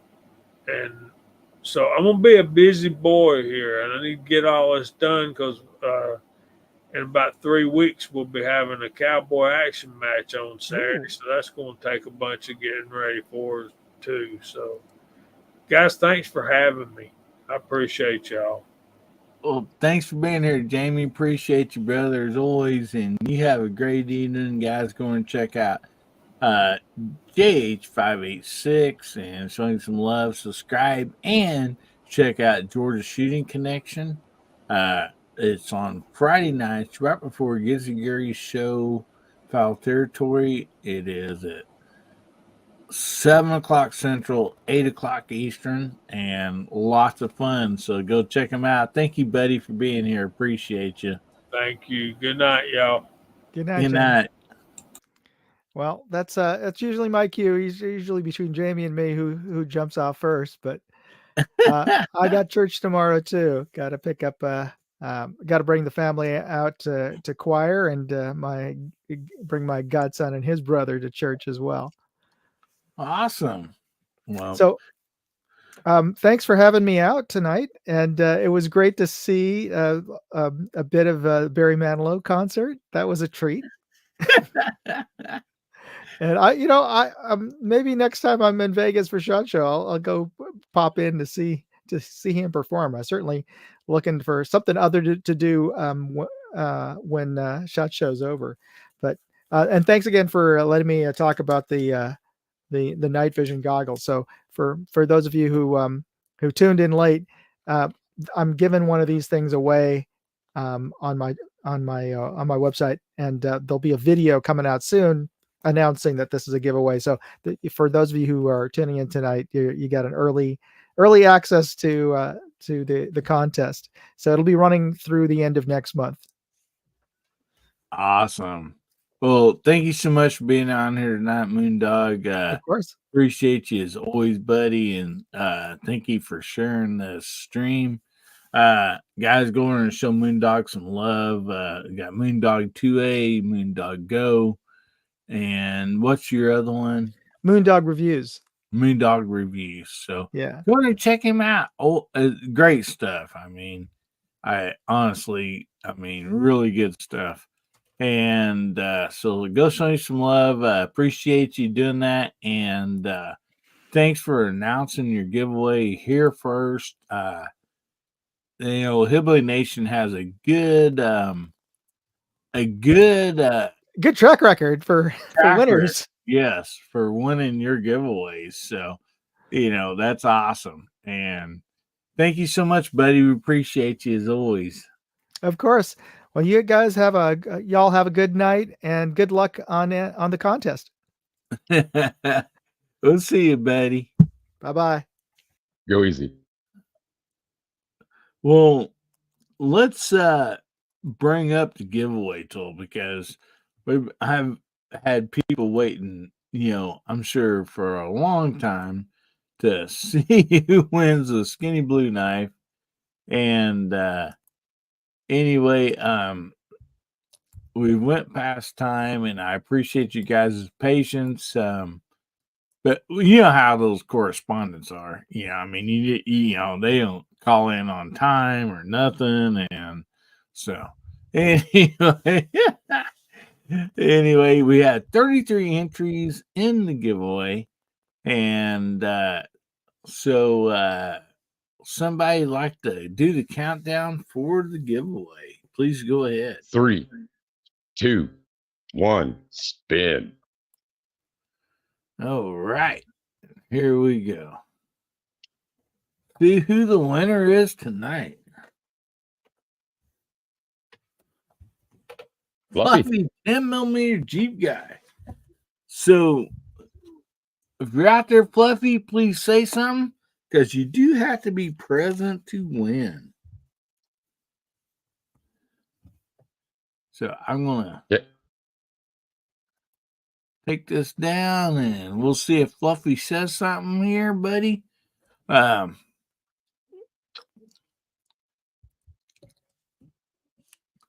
Hopefully he's out there. He was out there earlier, not very long ago. I seen a comment from him, and we'll give him we'll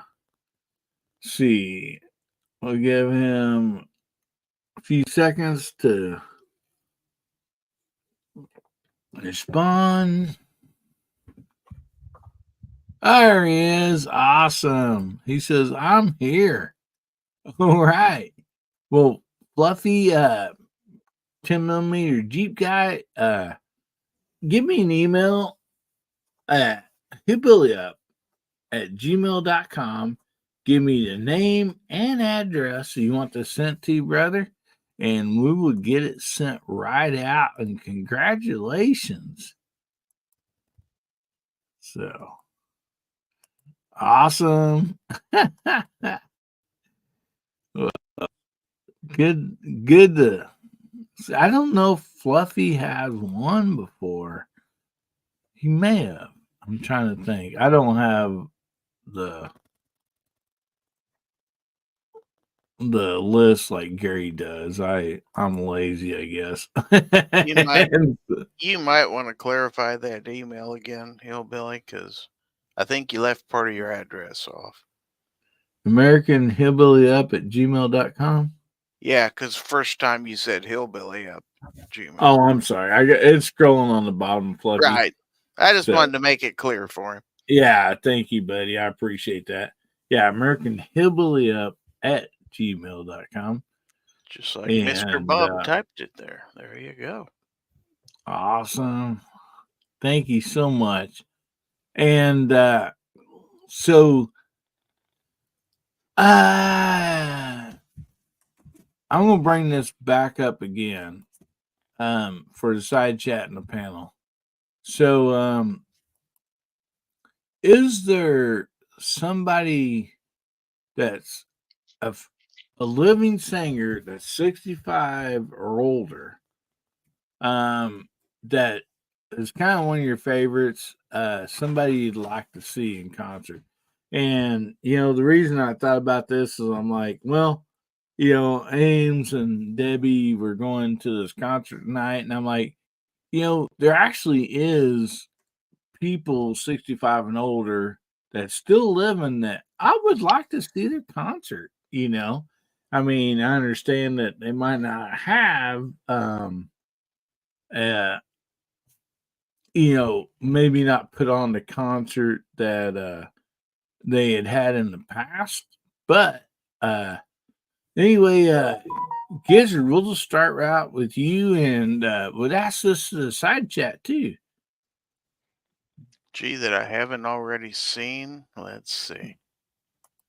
Well, maybe you see them before when they're younger, but now it's like now they're 65 or older. Would you like to go back and see them? Well, let's see. If I had a chance, I wouldn't mind seeing Ozzy. And I've never had a chance to see Ozzy live. I think that'd be pretty awesome. Ozzy Osbourne, I think he's out. Osbourne, he's out in the side chat. Now that one I've met. I don't know if he's 65 or older, but yeah. Not quite, but he's getting there. Yeah. He's right behind me. Yeah, so he's got Michael Dunn's got Earl Smith, Bama Dad says Rod Stewart, Graz Guy says Adam and ACDC. Got Dwayne saying CCR, Bama Dad with Tom Jones. Lead Mine 44, David Gilmore. Mr. Bob says always up to see Donald Fagen. Oh, wow. A Donald Fagen fan out in the crowd. Good deal. Heck yeah. Good stuff there. Mr. Bob, he's a guitar player, brother. Mm-hmm. And Scottish American says Rod Stewart and Billy Joe playing here next month. Oh, man, that would be a fun concert, really. That would be fun. And Tommy Boy says Kiss. Yeah, Ozzy out there. Ozzy Osbourne saying Sam Hagar, the Red Rocker, one of my favorites. So I knew there's a reason I liked you, Ozzy. You betcha. And they got Michael Dunn with Zeppelin.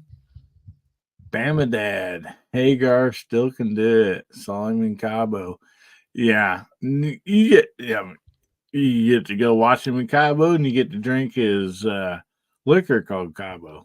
So, I mean, that's a double plus right there. So, we're probably taking a bunch of yours away, DJ. So, I'll go ahead and give you the floor. Well, I like some of the ones that came up on the screen already. And a few of those performers, you're going to need to get on seeing them in concert. Like Tom Jones, I looked it up. He's 84. Rod Stewart is 79. Neil Diamond's 83.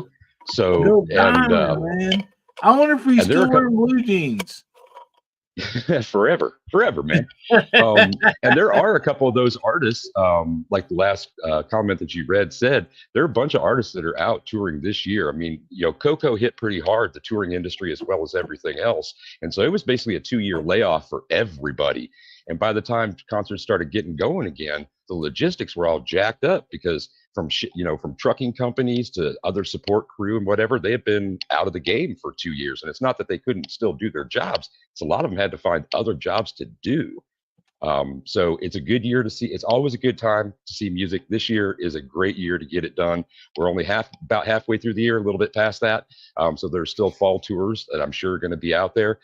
Check into it. Another thing is, ticket prices, if you haven't been to a concert in a while, are going to be big time sticker shock. So consider making it like a big event kind of deal because your wallet's going to thin down quite a bit. I know it's not like exactly what you were asking for, but I was able to, and I mentioned it in the pre-show chat, that I got to see Robert Plant this year in Lincoln play an outdoor show with Alison Krauss. Dang. And somebody out there said Led Zeppelin, and John Bonham their drummer died in like 79 or 80. Their last album was posthumous. It was in 1980. So I was 10 years old. I didn't get a chance to see them. So being able to see him from a big distance, however, but to hear that voice, one that I wasn't even sure I was going to hear with my own, ears in a live environment. So that was really great. The fact that it was under the stars made it that much better. AC/DC was mentioned. That's a band that I wish that I could see again and again, but I'm going to coattail with Gary. I got to see Ozzy once in, solo on the Bark at the Moon tour in '83. I got to see the reformed Black Sabbath. I don't remember the year that was, but I would definitely like to see him again. And he's one of those artists that it seems as though, at least as reporting goes, he's not going to tour again. So, as I pass it up to you to see who your concert picks might be, Hillbilly, again, you got to get out and see those shows now. Live music only happens once, and these artists might be gone tomorrow. So get out there and get it done. Talking about Ozzy, so when he bit the head off the bat and like many cities wouldn't let him come to their city, guess what? Our little small, we're not even a city. He got to come here. and yeah? play in our live amphitheater, which is a smaller venue, than what he's used to. But I actually got to see him twice. And anyway, Bama Dad said that Sammy sold Cabo for 101 million. Damn. Yeah, I think that'd be a good price for see, what was that, a tequila? Yeah, Yeah. as I understand it. Mm-hmm. Yeah. And so actually I have a bottle of it in there that my wife had bought me years, probably 4 or 5 years ago, just because I'm like, it's Sammy Hagar's, I'm like, I gotta have one, and she got it for me for my birthday or something. And I've not even broke a seal on it yet. So anyway, uh man, there was so many good stuff out there. Uh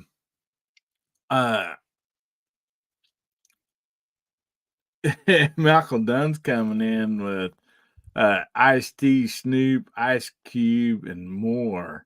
So yeah, I mean that's like a whole nother genre that we've not heard on the side chat. Yeah, Iron Maiden and yeah, Ozzy says seen Ozzy twice at Ozfest. Yeah, Black Sabbath, man. Yeah, man, there's so many. Hagar is definitely one that I'd like to see again because um as a teenager that's still living, he had a big impression on my life because when I was 13 years old, was the first actual concert I got to go see. And actually, where my wife was tonight at the Hammond Student Center in Springfield, that is the same place that I got to see Sammy Hagar when I was 13 years old. And my my mom took us and like 4 of my friends who were all 13 years old, pulled up to the front door. We opened the sliding big ass door on the side. We all got out with our tickets, went inside. She come back and picked us up when it was over. That's how it was back then, and you know, that experience was just totally awesome. I mean, and I believe, see, who opened for him was, I know it was um, Crocus Wow. and, oh man, give me a second to think of the other band. But both those opening bands, um, come on to be bigger, like name brand bands. And I'll think of it here in a minute. Good night, Mark Thomas. We'll see you, buddy. Appreciate you. Here, Jimmy Page and Robert Plant. Yeah. I've been really fortunate enough that not only have I got to see a lot of country, from country singers to rock and roll singers at our local venue, but I've also got to be backstage, meet them. At one point there for about 3 years, since we live on the lake, and like I said, I'm not we don't live in a very big town. So the next town over that actually had some nice, say, condo, motel, type venues for them was just right across the lake here on Table Rock Lake.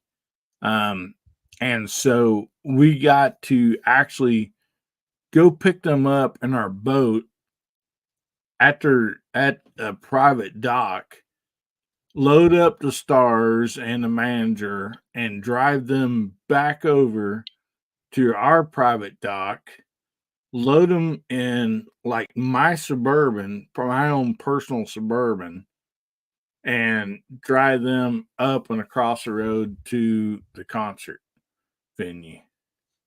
And so I will say this, out of my experience, every one of the stars, probably I would say 95% of them thought that was the coolest thing they've ever done in their life.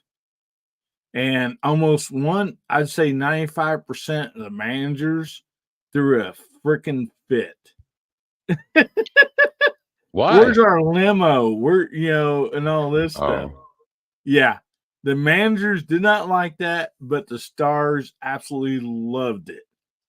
And I mean, all their buses there, they didn't need anything. We were just picking them up, driving them, 10, 15 minutes, across the lake. And that's just one little part of Table Rock Lake, because Table Rock Lake has more shoreline than California has coastline. And you just have to see it because it goes in and out of all these hills and hollers here, so it's not like it's a big round lake. There's certain parts that's smaller as far as from shore to shore and some that's bigger. But yeah, I got to be involved with that for, quite a few years, and got to meet a lot of really cool people, and, backstage passes, hung out with Skinner and, a bunch of them. And I think Hank Jr. is the only one that ever flew in a helicopter. And where he landed, we picked him up, right there close. There was a helicopter landing area, and then took him there and then back, which, I think he played there 2 or 3 times. But yeah, Hank Jr. is actually another one. I would love to see Hank Jr. again.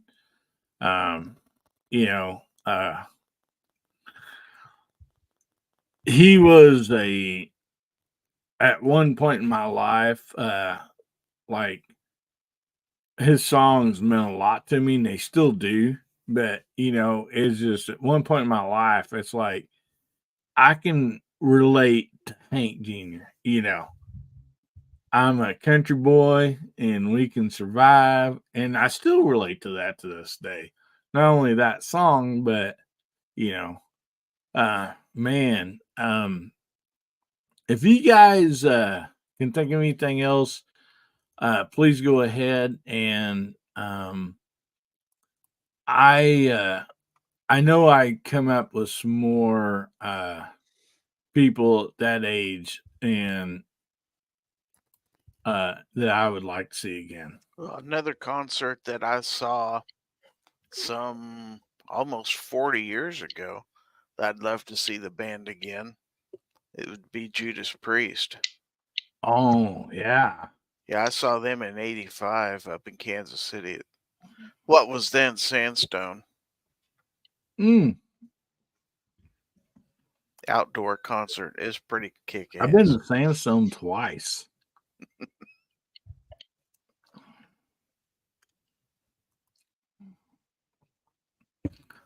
Wow. DJ, you got any more? My mind is not keeping up with who's still alive and touring. It's not maudlin, but I've kind of turned towards all the bands I wish that I had seen that I can't see anymore. And I think we might have even had that as a topic of discussion, or it's come up in the previous live chat here on Guns, Beer, and Therapy before. But now that we're talking about a lot of these performers that are in their 70s and 80s, I mean, that's my parents and a little bit older age folk. And so you're talking about artists from the 60s to now, and that's a huge swath for rock and roll. Rock and roll was, still pretty damn young in the 60s. And so I don't, Gary, please go easy on me, but I'm not the biggest Beatles fan, but I think an artist that I should have been able to catch by now, and it's been a half a dozen times. He's been in the area. Paul McCartney. I mean, I should get rid of my prejudice, my I'm Beatles cool with prejudice that. a little bit. Right on, because I'd love I'm to a see Stones Paul guy. too. Hell yeah. Right on. I And grew up so, with sisters who graduated high school in the 60s. So, yeah, there was Beatles songs played when I was a little kid. I grew up listening to that stuff. So. Well, the Beatles would be awesome. I didn't even think about those. And I've been fortunate enough to see like 5 Beach Boys concerts. Beach Boys was always a blast. I mean, you're talking beach balls out in the crowd, everybody having fun. I mean, they always put on an awesome concert. that's feel good summer music for sure. And like what, 20, 30 hits, and there are probably half a dozen that are popping through my head right now. Easy. Yeah, just classic good times, surf rock and harmonies like nobody's business. Brian, wow, he's a tortured artist for sure. Like incredible talent he was. I like to bring up this again from Bama Dad. Said Bocephus got Kid Rock built a house here, and if you've not seen any footage on that, out of all the money that Kid Rock has probably made, from a Detroit rapper many years ago, I seen a deal when he did that house. That was his actual first big house, and it hadn't been that many years ago. And I was like, man, that's respect in a way, because back in the day, most people, they got some money, they wanted to build a house, to show up on cribs, Yeah. But yeah, he waited and waited. And actually, there's probably just regular people out there that's got a bigger house than what he built. And I always find that as kind of respect. It's like, dude, you got money that you can burn, and you waited this long, to build you a house,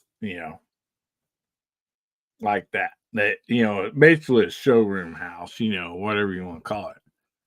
But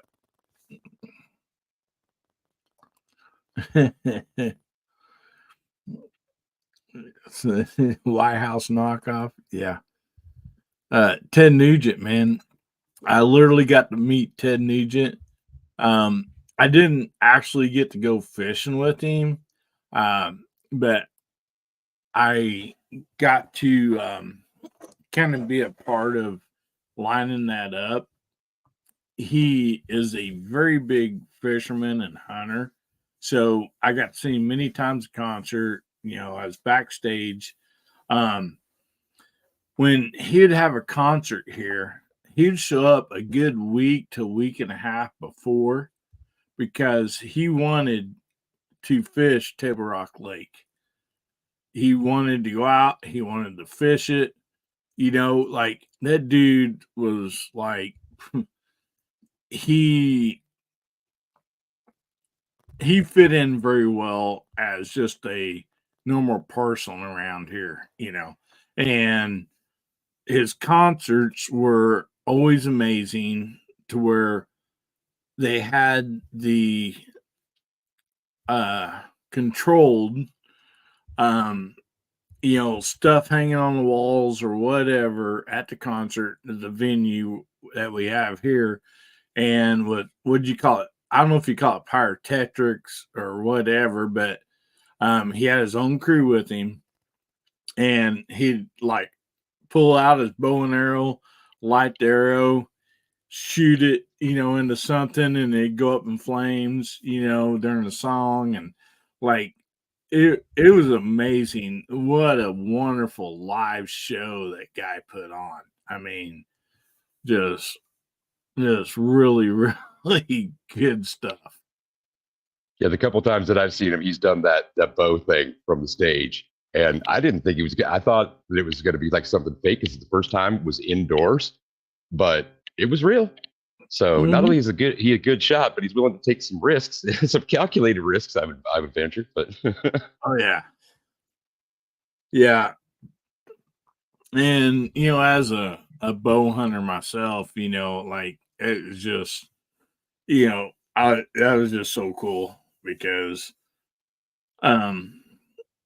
with a bow, I mean, what I found out is like if I was handed a new pistol that I've never shot before and it might not fit my hand very well, I'd want a fairly good sized target or backstop, just because, I might be off a little bit, If somebody walked up and handed me, a bow and arrow I've never shot, I'd feel comfortable with like a 2 foot by 2 foot, target. And just, it's just, you can feel pretty, like, I guess maybe growing up with it, you can feel pretty confident in your shots, They might not be right on the bullseye, but you're going to get them pretty close, even if it's a new bow, or new arrows, something that, you've probably never shot before. And so, but man, what a fun, I had fun tonight. I hope everybody else did too. yeah, this ran like so fast. I'm looking up at the interior clock here, and when people started when Jamie and Moondog started peeling out, I looked at it then. I'm just like, wow, we got to this 2-hour mark pretty damn quick tonight. It was nice, and you got to thank Ames again and her friend. I'm sorry, I forgot her name already, but Debbie, thank them for being a part of the show tonight. That definitely that got some smiles going for sure. And to hear those ladies laughing like teenage girls, that was pretty rad, man. That was pretty rad. Oh yeah. Mr. Bob says maybe the traveling Wilburys. Definitely. And now after you said that, I don't know why it popped in my head, but Nitty Gritty Dirt Band. They're probably right there along that age, I'm sure. And great band.